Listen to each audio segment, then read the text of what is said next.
السلام علیکم۔ میرا نام محمد شاہ میر ہے اور یہ میرے چینل فیملی اسکیری سٹوریز کی فرسٹ ہارر سٹوری ہے جو کہ بلیک میجک اور جنات سے ریلیٹڈ ہے۔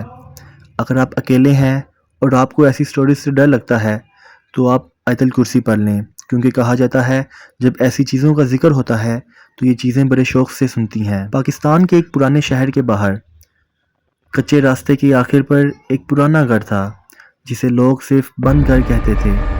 گھر اتنا پرانا تھا کہ دروازے دیواروں کا رنگ اڑ چکا تھا اور گھر کے باہر لٹکا ہوا لوہے کا تالا پرانا اور زنگ سے بھر گیا تھا۔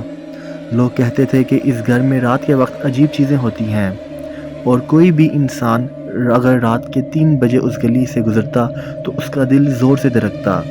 گھر میں ایک بزرگ عورت رہتی تھی۔ دن کے وقت وہ بالکل عام سی عورت لگتی، سر پر پرانی چادر اور ہاتھ میں تسبیح ہوتی، مگر رات کے وقت اس گھر کا ماحول بالکل الگ ہو جاتا۔ پڑوسی کہتے کہ کبھی رونے کی آوازیں آتی ہیں اور کبھی چیخوں کی اور کبھی بچوں کے ہنسنے کی آوازیں آتی ہیں، جبکہ گھر میں صرف وہ بزرگ عورت رہتی تھی۔ کبھی کبھی وہ لوگ کہتے کہ گھر کے اندر سایہ چل رہا ہوتا ہے اور کبھی موم بتی کی روشنی اچانک ہل جاتی۔ اس گھر کے سامنے ایک لڑکا رہتا تھا جو اکثر رات کو دیر تک جاگتا رہتا۔ ایک رات جب گھڑی میں 3 بجے اس لڑکے نے محسوس کیا کہ ہوا اچانک رک گئی ہے۔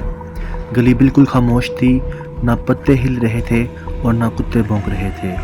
تب اس کی نظر اس گھر کی اوپر والی کھڑکی پر گئی۔ اندھیرے میں اسے 2 چمکتی ہوئی آنکھیں نظر آئیں جو سیدھا اسی کی طرف دیکھ رہی تھیں۔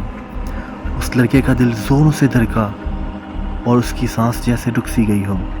اس رات کے بعد اس لڑکے کی ماں بیمار ہو گئی اور کچھ ہی ہفتوں بعد وہ مر گئی۔ لوگ چپکے سے کہتے ضرور اس بزرگ عورت نے کوئی جادو کیا ہوگا۔ کچھ دن بعد اس لڑکے کی دوست ایک لڑکی فیصلہ کرتی ہے کہ وہ سچ دیکھے گی۔ اس لڑکی کو یہ بات صرف افواہ لگتی تھی اور وہ سمجھتی تھی کہ لوگ صرف ڈر کی وجہ سے عجیب باتیں کرتے ہیں۔ ایک رات وہ چپکے سے بند گھر کے پاس جاتی ہے۔ گھر کے اندر سے عجیب سا ٹھنڈی ہوا کا جھونکا آتا ہے۔ دیواروں پر پرانی نشان، زمین پر نمک اور پرانے خون ملا ہوا ہوتا ہے۔ لڑکی کا دل زور زور سے دھڑک رہا تھا، لیکن وہ آگے بڑھ گئی۔ بند کمرے سب سے زیادہ پرانے تھے اور دروازہ خود بخود کھلا ہوا تھا۔ جیسے ہی لڑکی دروازہ کھولتی ہے، اندھیرے میں صرف ایک موم بتی جل رہی ہوتی ہے۔ زمین پر ایک دائرہ بنا ہوا تھا جس میں پرانی کتابیں، کچھ ہڈیاں اور بال رکھے ہوئے تھے۔ دیواروں پر خون سے کچھ لکھا ہوا تھا، قربانی ادھوری ہے۔ لڑکی نے دیکھا کہ کمرے میں کوئی اور بھی ہے، لیکن صرف سایہ تھا۔ پھر اچانک کمرے کے ایک کونے سے بزرگ عورت کا سایہ چل کر سامنے آیا اور اس کی آنکھیں پوری روشنی میں چمک رہی تھیں۔ اس کی آواز دھندلی اور دھیمی تھی، جیسے وہ کہہ رہی ہو تم نے میرا انتظار کیا، اب تم بھی یہاں رہتے ہو۔ لڑکی کا سر گھوم گیا اور وہ پیچھے ہٹ گئی، مگر کمرے کے دروازے خود بند ہو گئے۔ سارے آبجیکٹس، کتابیں، کرسی اور موم بتی اچانک ہلنے لگی۔ زمین پر دائرے کا رنگ گہرا ہو گیا، جیسے خون پھر سے تازہ ہو گیا ہو۔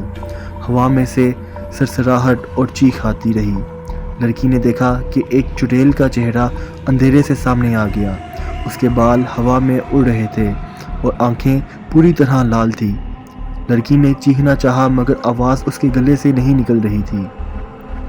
پھر اچانک ایک سایہ لڑکی کے پیچھے سے اس کی گردن پر چلا گیا، جیسے کوئی انویزیبل ہاتھ اسے پکڑ رہا ہو۔ موم بتی کی روشنی تیزی سے دھیمی ہوتی اور ہر وقت دیوار پر نئی شکلیں ابھر رہی تھیں۔ لڑکی نے زور سے دوڑ لگائی اور دروازہ کھول کر باہر آئی، مگر کمرے کا دروازہ پھر سے خود بند ہو گیا۔ اس کا پورا بدن ٹھنڈا اور پیلا ہو گیا تھا۔ صبح کے وقت وہ زندہ ملی، مگر اب وہ گونگی ہو گئی تھی اور کبھی کسی سے بات نہیں کرتی تھی۔ لوگ کہتے ہیں کہ وہ بزرگ عورت صرف اپنا جادو رات کے وقت کرتی تھی اور جو بھی انسان اس گھر کے اندر گیا اس کا دماغ ہمیشہ کے لیے بدل جاتا۔ مولوی کہتے ہیں کہ اس گھر میں صرف جادو نہیں بلکہ روح بھی قید ہے، جو زندہ لوگوں سے طاقت لے کر اپنی زندگی برقرار رکھتی ہے۔ لوگ کہتے ہیں کہ جب گھر کے اندر سے آواز آتی ہے بس ایک اور چاہیے تو سمجھ لینا کہ بند گھر پھر سے جاگ گیا ہے۔ کچھ مہینے بعد بزرگ عورت مر گئی لیکن آوازیں بند نہیں ہوئی۔ گھر کے نئے مالک نے بند کمرے کھولنے کی کوشش کی تو اندر عورت کی لاش دیوار کے ساتھ کھڑی ملی۔ اس عورت کے جسم پر لکھا تھا، میں گئی نہیں، صرف جسم چھوڑا ہے۔ تب سے یہ گھر سیل ہے اور لوگ کہتے ہیں کہ رات کے 3 بجے اگر کوئی گلی میں خاموشی محسوس کرے تو سمجھ لینا کہ بند گھر پھر سے جاگ گیا ہے، اور کوئی بھی جو رات کے وقت وہاں گیا اس کا کیا ہوگا کوئی نہیں جانتا۔ اور یاد رکھو یہ گھر آج بھی وہاں ہے۔ رات کے 3 بجے اگر تم اس گلی سے گزرو تو شاید کوئی تمہیں بھی دیکھ رہا ہو۔ اگر آپ کو یہ کہانی پسند آئی تو چینل کو سبسکرائب کر لو اور بیل آئیکن کو دبانا مت بھولنا تاکہ اگلے سسپینس اور ہارر ویڈیوز مس نہ ہو۔